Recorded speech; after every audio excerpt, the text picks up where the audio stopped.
तो भगवान को समर्पित होता है तो भगवान रात दिन उसकी ऐसे चिंतन सुरक्षा करते हैं। अभय ये दैवी संपदा का पहला गुण है। ये भगवान के शरणागत पर जागृत हो जाता है, वो भयभीत नहीं होता, किसी भी उससे भयभीत नहीं होता। यही डर ही डरपि हरिवंश हित जिनो भ्रमय गुण सलिल पर। इस डर से डरते रहना चाहिए कहीं गुण रूपी पानी में फिसल न जाए, नहीं तो गलती हो सकती है। साधक सावधान रहे। ये अभय दैवी संपदा का सबसे बड़ा गुण है। जो भयहारी भगवान की शरण में आ जाता है तो उसके अंदर ये अभय प्रकट हो जाता है।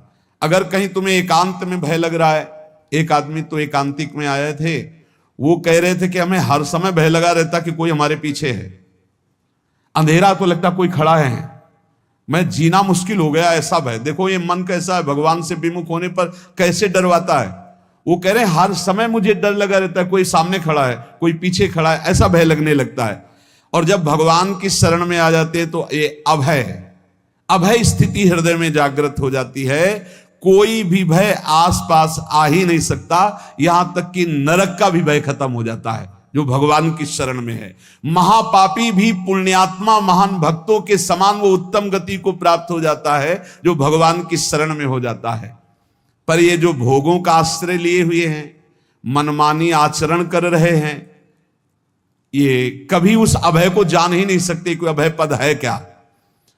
इनको तो कदम कदम पर शोक भय और दुख की प्राप्ति होगी, कोई बचा नहीं सकता। जो भोगों में लगे हैं, मनमानी आचरण कर रहे हैं। अगर निर्भय होना चाहते हो, परम सुखी होना चाहते हो तो भगवान के शरणागत हो जाओ। सारे जगत को अभय दान देने वाले भगवान हैं। भगवान का एक प्रण है, ममपन शरणागत भयहारी। जो मेरी शरण में आ गया उसके भय का मैं नाश कर देता हूं। साधना में अवस्था मन की मानी जाती है कि आप कितने अच्छे साधक हैं। यदि आपका मन भगवदाकार है, हर समय भगवत चिंतन चल रहा है, आपके स्वप्न भागवतिक आ रहे हैं, आपके विचार भागवतिक हैं, तो आपकी अच्छी साधना हो रही है। और यदि आपके स्वप्न गंदे आ रहे हैं, क्योंकि स्वप्न में मन का ही सारा खेल होता है, और आपकी चिंतन वृत्ति वासनात्मक चल रही, तो अभी साधना का प्रभाव मन पे नहीं पड़ा है। जिसका मन हर समय भगवत चिंतन करता रहता है वो जीते जी जीवन मुक्त हो जाता अनुभव होता है। जैसे किसी ने कहा कि हमें कैसे पता चलेगा कि हमारा काम हो गया है, तो जैसे आप भोजन पा लेते हैं तो किसी दूसरे से गारंटी थोड़ी लेनी होती कि हम छक गए हैं क्या, आप जरा बताना हम छक गए हैं क्या। नहीं, अपने हृदय में आ जाता है कि अब मैं तृप्त हो गया। ऐसे ही अपने हृदय में आ जाता है कि मेरा काम हो गया, अब मेरा जन्म नहीं होगा। ये हृदय में आ जाता है, अपने आप अनुभव में आ जाता है। जब स्वरूप बोध होता है तो किसी और से सलाह थोड़ी लेनी होती है, वो अपने आप अनुभव में आ जाता है। हां, यदि गुरुदेव का वर्ण नहीं किया है तो फिर आपको किसी न किसी गुरु से प्रमाणित करवाना पड़ेगा। अगर गुरुदेव का वर्ण किया है तो वही मंत्र, वही नाम, वही गुरु शरणागति आपको अंदर से पुष्ट कर देगी कि आपका काम हो गया है। विषय चिंतन करता हुआ मन विषय आसक्ति को प्राप्त होता है। विषय आसक्ति को प्राप्त हुआ मन बार बार जन्म मरण और नरक को प्राप्त होता है। बस ये विषय चिंतन हटाना ही प्रमुख कर्तव्य साधना का है। बार बार मन को विषयों से हटा करके प्रभु के नाम में लगाओ, प्रभु के रूप में लगाओ, प्रभु की लीला में लगाओ। जहां भगवान प्रकट होते हैं वहां परमानंद की बाढ़ आती है। पर ये ध्यान रखें, गुलाब का फूल कांटों में खिलता है, उसकी सुगंध लेनी, फूल लेना है तो कांटों से बचाकर। ऐसे ही जब आप भगवत चिंतन के लिए चलेंगे तो आपका चिंतन चुराने के लिए माया विविध नाटक करेगी, कांटे फैलाएगी। कोई तुम्हारी निंदा करेगा, कोई अपमान करेगा, कोई उपहास करेगा, तुम्हारी अव्यवस्था हो सकती है, तुम्हारी परिस्थिति बहुत भयावह हो सकती है। इन परिस्थितियों में भी भगवत चिंतन का तार ना टूटने पावे तो आगे गुलाब का फूल है। जैसे कांटे से बचाकर गुलाब का फूल लेते हैं और भगवद अर्पित करके सौरभ का सुख लेते हैं, ऐसे ही भगवान के प्रेमानंद का अनुभव करने के लिए संसार के कांटों से बचना होगा। और खिलेगा यही फूल संसार में ही, मनुष्य देह में, और योनियों में नहीं। भगवत प्राप्ति स्वर्ग में नहीं होगी, इसी मृत्यु लोक में होगी। पहले मन नहीं लगता भगवत चिंतन में। भगवत चिंतन जबरदस्ती करना पड़ता है। भगवत चिंतन जे ही प्रारंभ करोगे ते ही बहुत बाढ़ आ जाएगी पाप चिंतन की। ध्यान दीजिए, बहुत लोग प्रश्न करते रहते हैं कि हम जब भजन में बैठते हैं तो बहुत गंदी बातें आती, मन बड़ा चंचल होता है, भाग जाता है। ऐसा प्रारंभ में जब कोई भगवत चिंतन प्रारंभ करता है तो उसका मन विषयों में भागता है, गंदी बातों में भागता है। अब लोग कहते पहले तो हमारा चिंतन बढ़िया होता था, अब चिंतन नहीं होता। तो कोई सिद्ध पुरुष थोड़ी हो गए, तुम्हें जबरदस्ती चिंतन करना होगा। जगत के प्राणी में जहां मन जाए तो इसमें भी भगवान, पदार्थ में मन जाए तो उसमें भी भगवान, जहां जहां मन जाए वहां वहां भगवान देखो, या मन को हटाकर नाम मंत्र में लगाओ। ऐसे भगवत स्मृति जागृत की जाती है, बार बार प्रयास करना होता है। कई लोग ये प्रश्न करते हैं कि हमसे बड़े पाप हो गए तो क्या हमें भगवान की प्राप्ति हो जाएगी? तो यहां कह रहे हैं भगवान किसी के पूर्व जीवन को नहीं देखते हैं, वर्तमान के भजन को देखते हैं। पकड़ो इस बात को। अगर वर्तमान में आज आप सुधर गए हो, नाम जप कर रहे हो, तो आप भक्त हो। ये गीता जी में भगवान ने कहा, अपिचेत सुदुराचारो भजते माम अनन्य भाग साधुरेव समन्तव्या सम्यक व्यवसिता। ऐसा बहुत दुराचारी पहले रहा है, बाद में उसके मन में आ गया कि भगवान के सिवा हमारा कोई कल्याण करने वाला नहीं, हमारा कोई नहीं। तो भगवान कहते हैं मैं उसे साधु ही मानता हूं, उसे साधु बना देता हूं। भगवान किसी के पूर्व जीवन को नहीं देखते। बहुत बढ़िया बात है।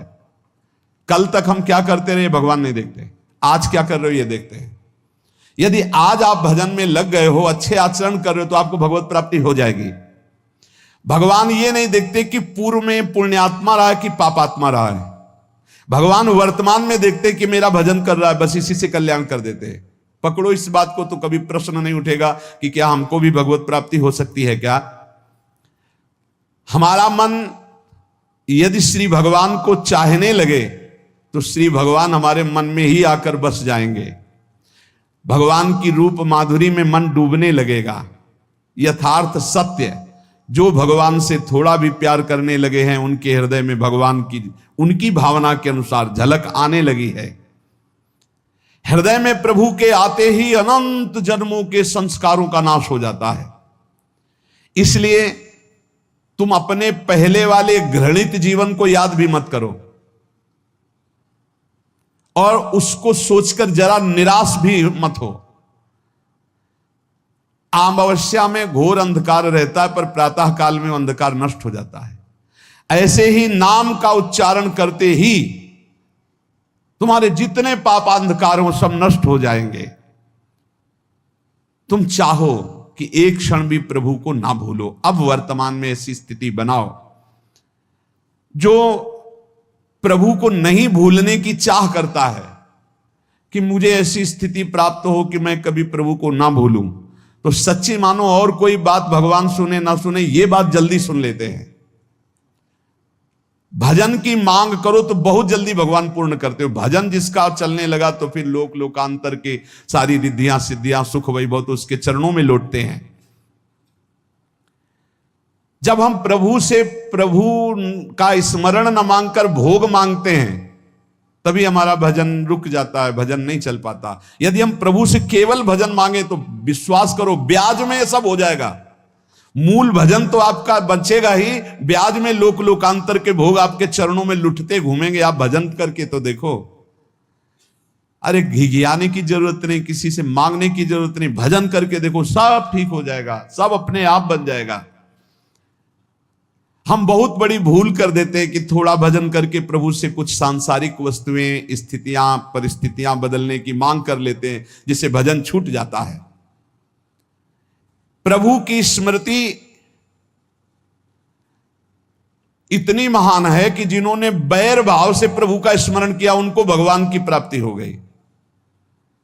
जैसे कंस आदि भगवान से बैर ही तो रखते थे, लेकिन भगवान की स्मृति रहती थी। स्मृति ने उनको भगवत प्राप्ति करा दी। स्मृति में महान सुख है, पर वो जब भक्ति रस से युक्त स्मृति होती तब माधुर्य रस, प्रेम रस का अनुभव होता है। कल्याण तो वैर भाव से स्मरण करने वालों को भी प्राप्त हो गया।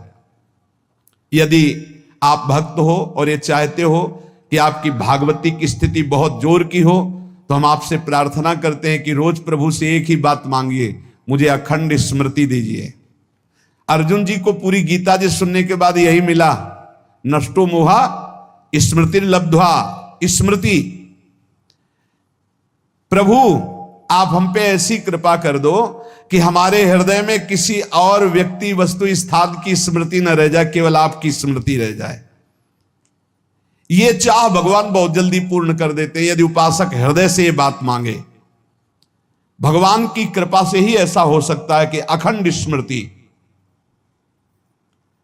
ये कर्म फल से नहीं मिलती है। प्रभु के प्रति निर्भर होकर जो दैन्यता पूर्वक प्रभु से मांगता है और हर समय अभ्यास करता रहता है भगवत स्मरण का, उसको ये स्मृति मिलती है। और स्मृति मिल गई तो इससे बड़ी कोई स्थिति नहीं, हर समय भगवान का स्मरण। प्रभु से मन प्रतिपल नया नया स्वाद लेकर के आसक्त होता रहता है, नवम नवम। प्रभु कभी बासी नहीं होते। जैसे किसी व्यक्ति को देखो तो देखते देखते मन हट जाएगा कि देख लिया बहुत सुंदर है, ठीक है, लेकिन वो एक दिन मन हट जाएगा। और प्रभु की सुंदरता नवम नवम है, प्रभु के नाम का स्वाद नवम नवम है, प्रभु की लीला का स्वाद नवम नवम है, प्रभु के धाम की शोभा नवम नवम है। जैसे आचार्य महाप्रभु हरिवंश चंद्र जी कहते हैं, नयो नेह नव रंग नयो रस नवल श्याम वृषभानु किशोरी, नव पीतांबर नवल चूनरी, नई नई बूंदन भींजत गोरी, नव वृंदावन हरित मनोहर, नव चातक बोलत मोर मोरी, नव मुरली जो मल्हार नई गति, सब कुछ नया। तो नवम नवम प्रभु प्रतिपल नवम नवम प्रभु का रूप, प्रियाजू का नवम नवम, अबहीं और अबहीं और अबहीं और है। तो कहते हैं जब मन निरंतर स्मृति में डूबता है तो जब प्रभु की रूप बाधुरी प्रकाशित होती तो ऐसी नवम नवम कि कभी ये नहीं होता कि रूप बासी हो गया, ये वही रूप है जो हमने अभी देखा था, नवम नवम। इसलिए आनंद की उफान आती रहती है उपासक के हृदय में। ऐसी प्रियता, ऐसा आनंद बिना भजन के नहीं अनुभव में आएगा। इसलिए तुम विश्वास करो, तुम्हें बहुत सुंदर सुख मिलने वाला है, आगे अपार सुख मिलने वाला है। ये थोड़ा दुख का समय काट लो, जब तक जीवन है ये दुख सुख की लहर आती रहेगी, आप इसको सह जाओ, आगे बहुत आनंद है, विश्वास मान लीजिए, बहुत आनंद है। जो ये विश्वास कर लेता है वो प्रभु के मार्ग में चलकर प्रभु को प्राप्त कर लेता है। नहीं तो इतने रोड़े हैं कि आप ऊब जाओगे, बहुत रोड़े हैं। जो प्रभु के मार्ग में चलता है तो माया के बहुत से पार्षद अपना प्रभुत्व दिखाने उनके पास आते हैं, महिमा अपनी दिखाने, पर वो किसी वस्तु, स्थिति, अवस्था, प्राणी, पदार्थ का प्रभाव स्वीकार ही नहीं करता, क्योंकि भगवत स्मृति परायण है, भगवान की कृपा पर विश्वास है, इसलिए उसको कोई फंसा नहीं पाता। वो नित्य निरंतर प्रभु से घुला मिला रहने के कारण उसकी मस्ती में कोई फर्क नहीं पड़ता। माया का प्रभुत्व रखने वाले उसे फंसाने की चेष्टा करते हैं, पर उस पर किसी का असर नहीं होता, वो कहीं लिप्त नहीं होता, वो कहीं दुखी सुखी नहीं होता, वो हर समय प्रसन्न रहता है। तुम देखो, हर समय प्रसन्न रहते हो? यदि नहीं तो तुम किसी व्यक्ति वस्तु का आश्रय लिए हुए प्रभु का नहीं। अगर हां तो हर समय प्रभु का स्मरण चलना चाहिए, हर समय प्रभु के आश्रित हो, फिर देखना ये आनंद, ये प्रसन्नता क्या रूप रखती है। बड़े बड़े मस्त संतों को देखा, मस्त एकदम ऐसे उन्माद में मस्त, उस सुख के लिए ललचाओ, कब तक जन्मते मरते रहोगे, कब तक बार बार दुख भोगते रहोगे, कब, बड़ा प्रपंच है ये। भगवान का स्मरण परम पुण्यात्मा पुरुष का हृदय माना जाता है, बहुत पवित्र हृदय, बड़ा पुण्यात्मा हृदय जिसमें भगवान का स्मरण। भगवान का विस्मरण पापात्मा पुरुष, भयानक विपत्ति, दुर्भाग्य आते हो। सुदृढ़ निश्चय करो, अब हम भगवान के स्मरण में अपना समय व्यतीत करेंगे। मेहनत करो, कार्य करने के लिए कोई मना नहीं, आप नौकरी करो, किसानी करो, व्यापार करो, पर अंदर अंदर भगवत स्मृति ही सबसे बड़ी स्थिति है। अब चाहे हम जीवित रहें, चाहे हमारे मरण जैसी विपत्ति आ जाए, चाहे सब हमसे हट जाए, चाहे सब हमको नमन करें, अब हम दृढ़ निश्चय करके केवल भगवान के स्मरण करते हुए इस संसार के बीच समय व्यतीत करेंगे। अब हम चूकने वाले नहीं, ये नियम लीजिए। चाहे जीवन रहे या ना रहे, चाहे मरण जैसा कष्ट आ जाए, चाहे सब वियोग हो जाए, सब चले जाए, चाहे सब संयोग हो जाए, सब नमन करें, अब हम प्रभु